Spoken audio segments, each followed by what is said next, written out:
We're talking about Doogie Howser. How did the journal opening and closings of the show come about? You know, that was just part of my original idea. I thought it would be wonderful, and you know, I like to have something in every show that's a kind of a little signature for the show, and I can't remember where I came or when I came up with that, but I remember specifically when I thought of it, I thought, that's a great idea.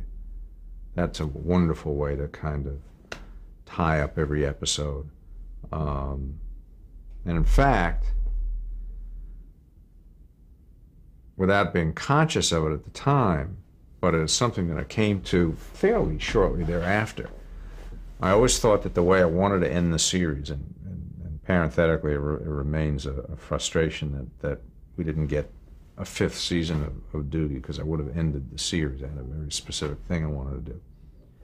And what I wanted was for Doogie to leave medicine at the age of 21 and become a writer. And what you would have realized, of course, is that his second true love has always been writing. But we didn't get a chance. Any specific storylines stand out for you in that series? No, there's that question again. You know, not really. Why did you leave the show after the first 2 years? The whole idea of this 10-series commitment that we had with ABC was that if you could get a show up and running successfully, you leave it in the hands of the people that you've developed it with and move on to the next one. Because if you don't do that, there's no way you can accommodate the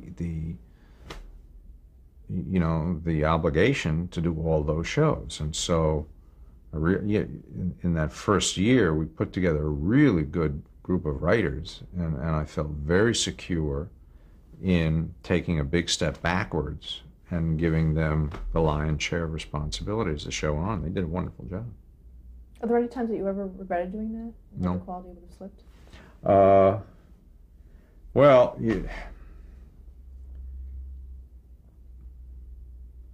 you know, you always regret it when you see the quality of a series slip. There's just no question about it. But sometimes it's inevitable, even if you are there, because the show gets old and it gets a little tired or whatever. I was frustrated watching L.A. Law kind of flounder there after David left. You know, I was there for 3 years. David stayed on for 2 more years, and then he left. And years 6 and 7 were kind of dicey on L.A. Law, and that was frustrating. And I sort of got re-involved in the show towards the end of the 7th season, and stayed somewhat more involved for the remainder of that year, and then its 8th season. But for the most part, if you left the series, you were hands-off?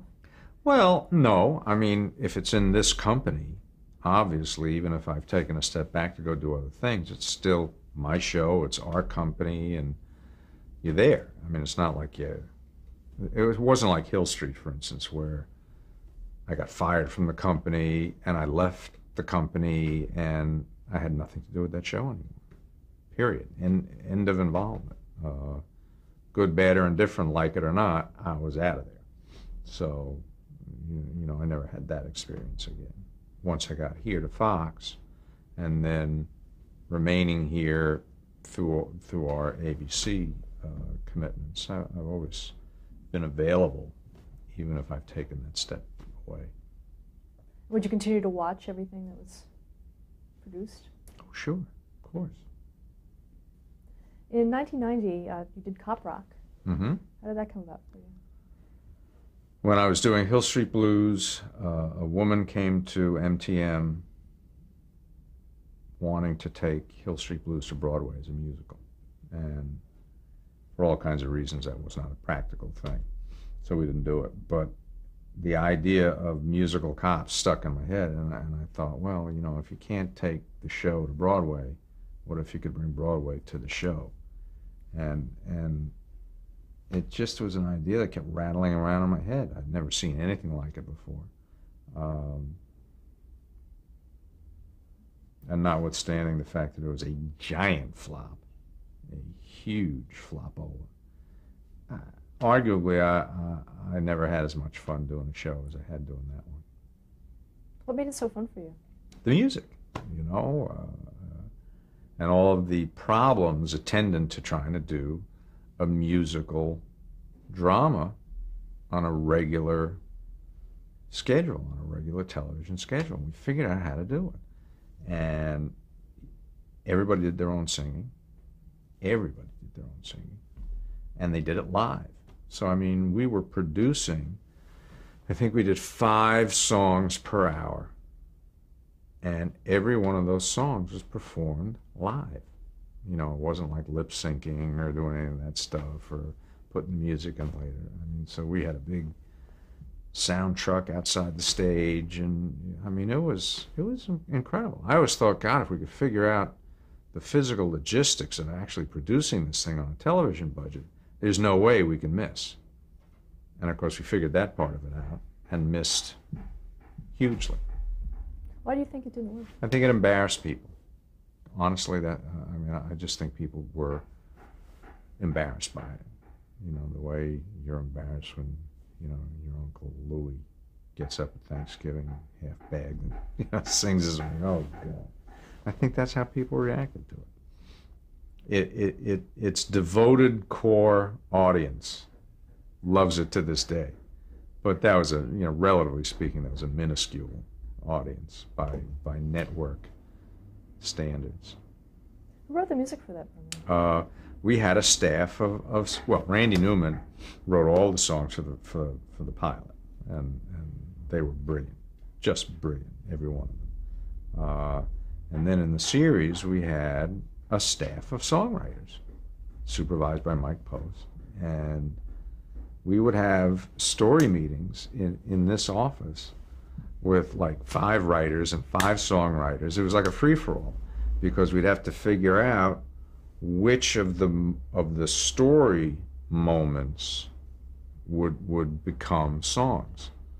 So that was a whole logistical, creative issue in itself. Is this a song? Is that a song? You know.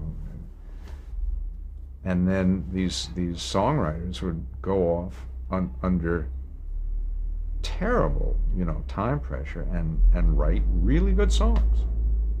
I can't tell you that every song we did was a knockout, or that any of them were up to the level of the kind of stuff that Randy did for the show. But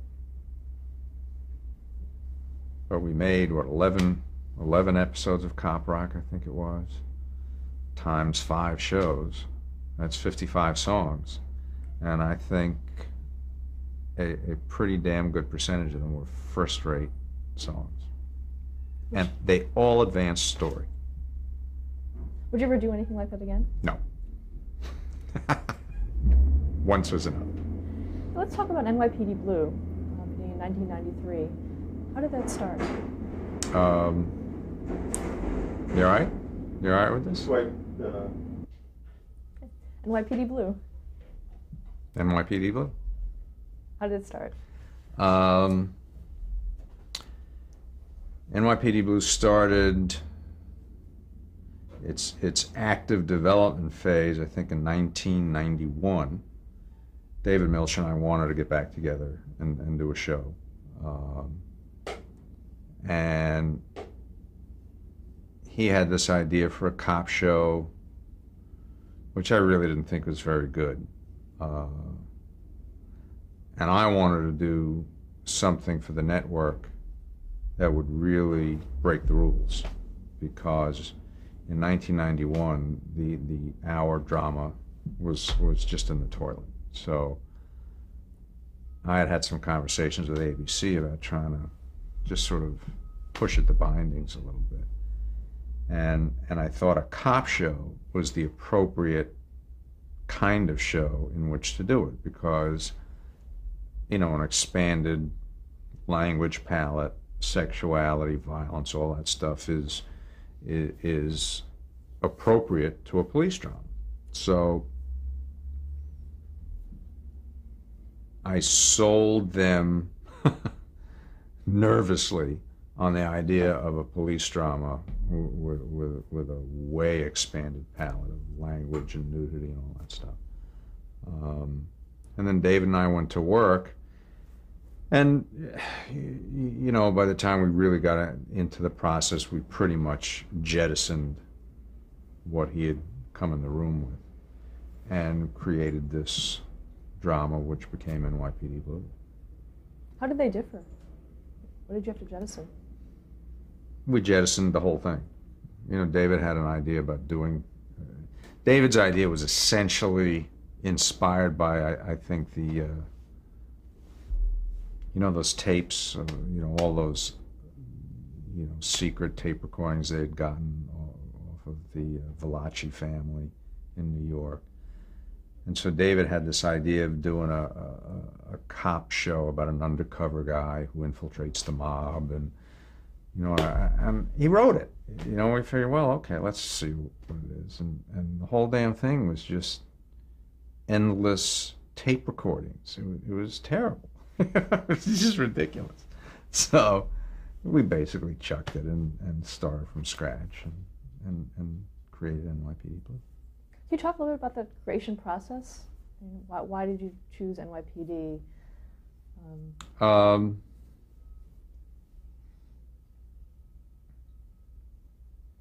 don't remember exactly why we fastened on New York, but we did. And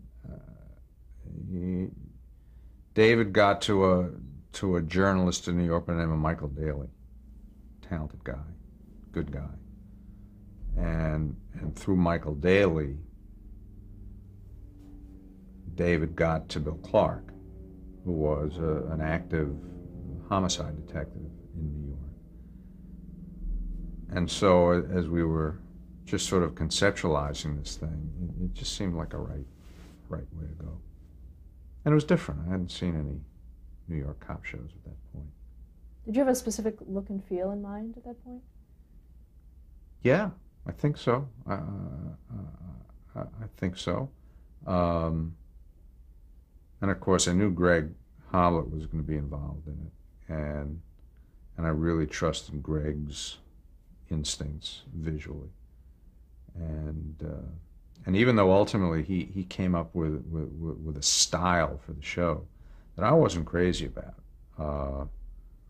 You know, I have too much regard for Greg to say, well, you can't do that. You know, and the fact that I wasn't crazy about it didn't mean it wasn't interesting and good. I just wasn't crazy about it.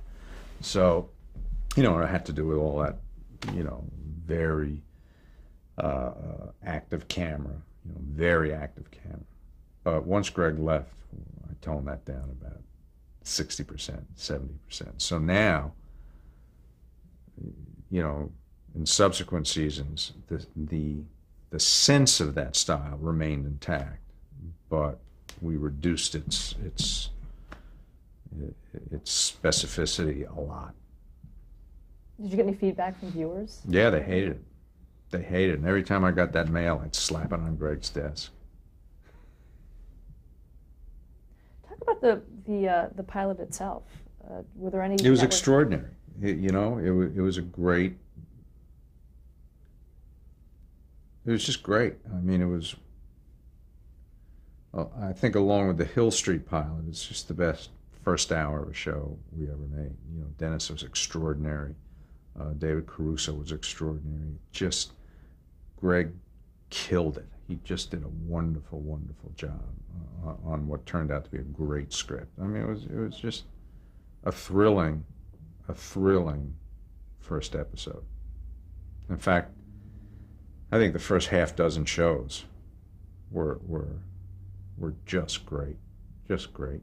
If you go back and look at those episodes, you'll see a character played by David Schwimmer, you know, who became a huge star in Friends.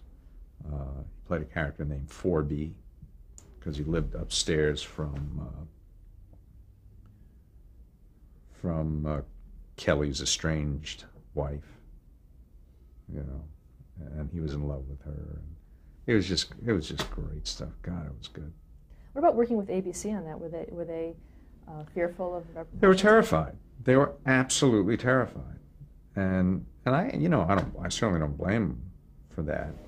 We were under a lot of stress, a lot of stress. The religious right was all over us. We were getting 1,000 pieces of mail a week in sacks. They were coming into the office. This guy Wildman was taking ads out, in every major newspaper in America, telling terrible lies about us and the show, and of course he'd never seen it. No one had ever seen the damn thing, so there was no way. But he was saddling us up for his own purposes, and he probably raised millions and millions of dollars by attacking us. And he got the affiliates so terrified, and the advertisers so terrified, that I think our viability was very threatened. And when we went on the air, we were an instant hit, thank God, because had we not been, I don't know that we would have lasted 4 episodes, because everyone was so nervous. Did you have to fight a lot of battles internally to get certain things in the show? We fought the battles before we ever made the show. In fact, the show originally was supposed to be on ABC's schedule in the fall of 1992. And it got postponed a year because when they read the script, they panicked about the language, and they panicked about every bit of it. And so rather than water it down, we just withdrew, said, okay, let's not do it. But it was such a compelling piece of material that it took a year, but they finally came around. Who did you deal with at the network? Well, in those days, it was Iger. Bob Iger was the head of ABC, and directly under him was Ted Harbert and Stu Bloomberg. But at this level, at that stage of the show's development, ABC was still owned by Cap Cities. What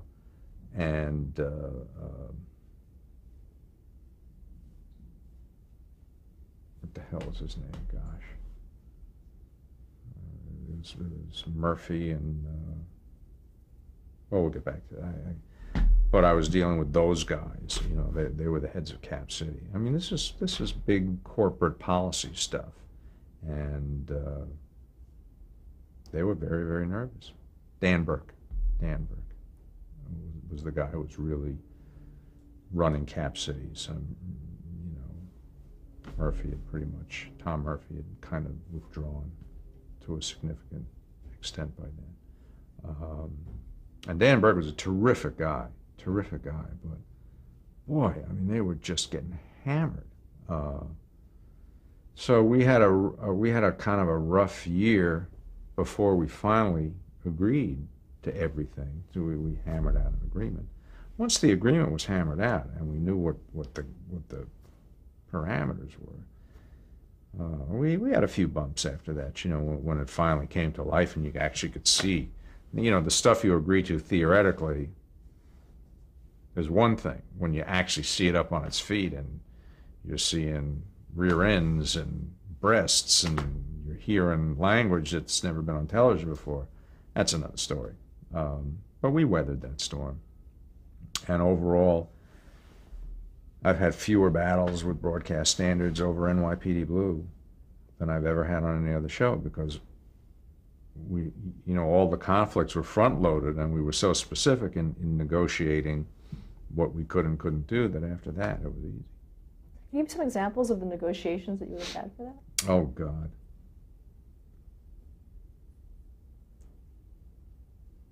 Bob Iger and I sat in his office one day, like 6th graders, drawing pictures of naked girls.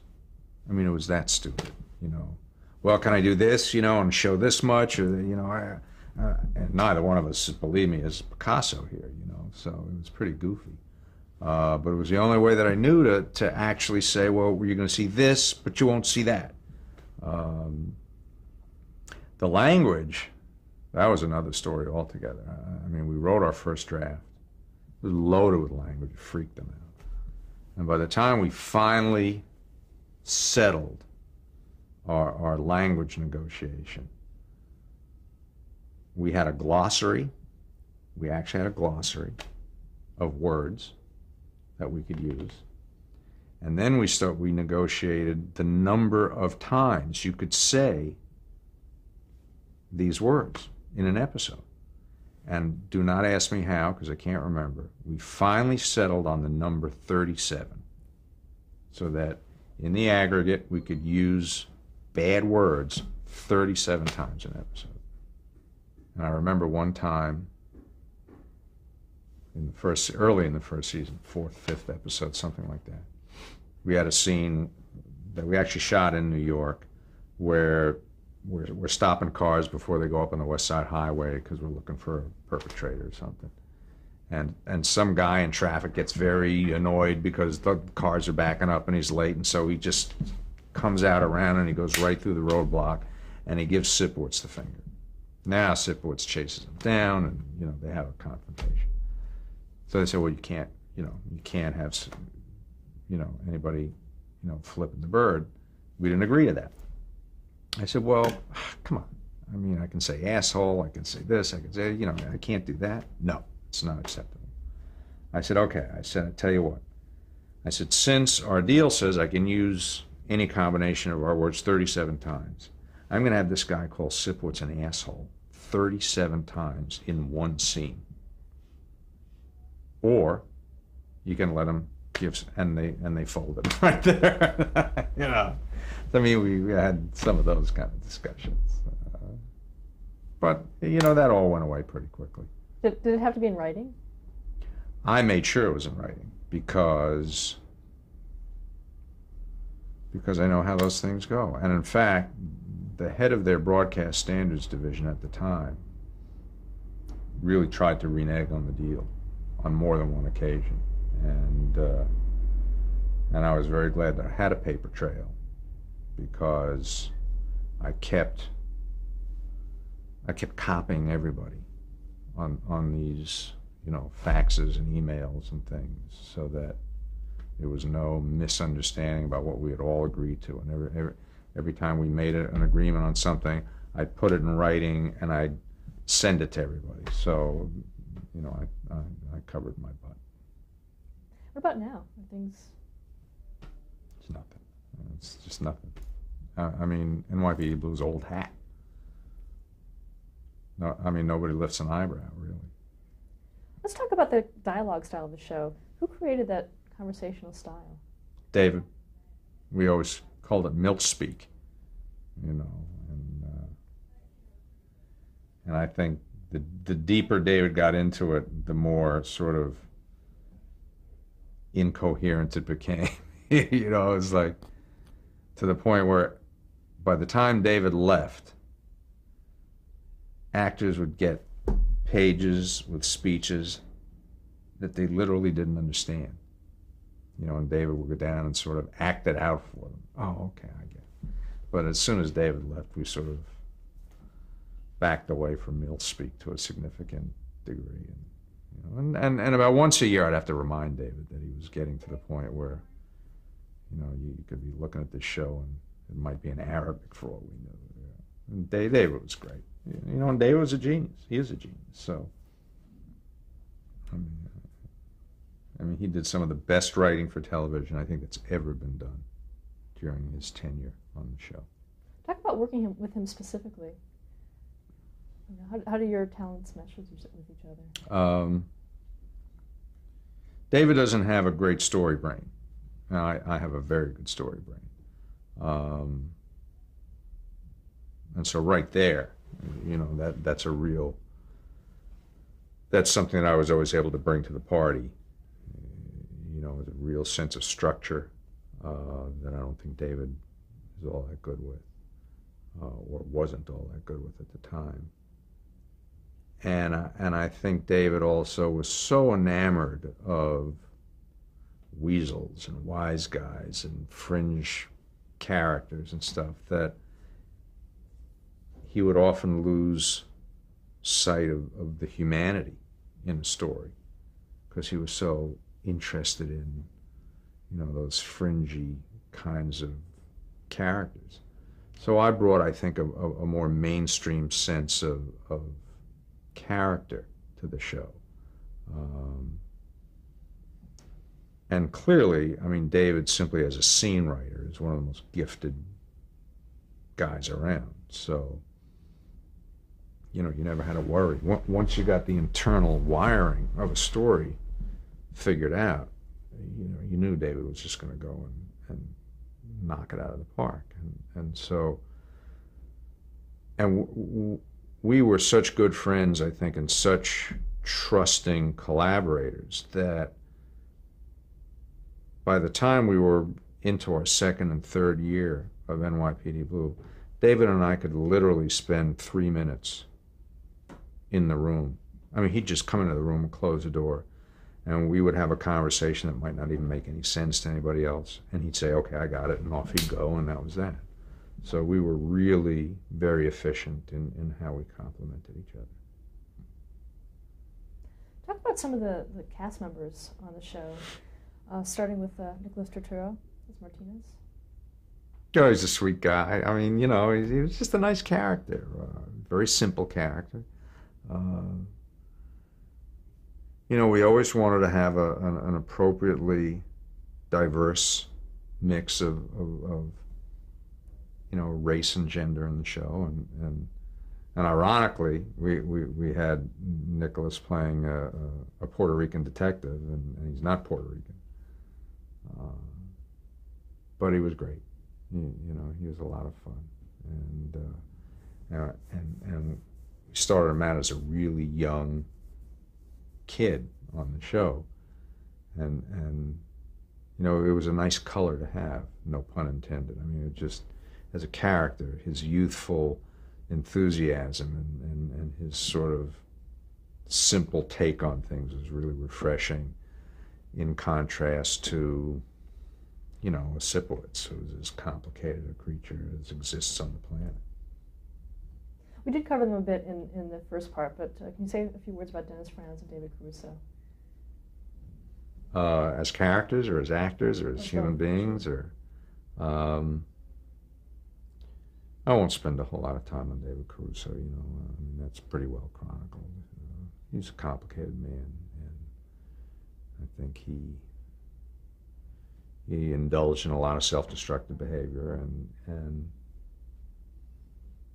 he wanted to go off and be a movie star, and and I had a partner with heart disease, and I thought David's going to drop dead on me, so I can't, I just can't have what I thought amounted to a cancer in our environment, and so I let him go. I certainly don't harbor any ill will. Hello?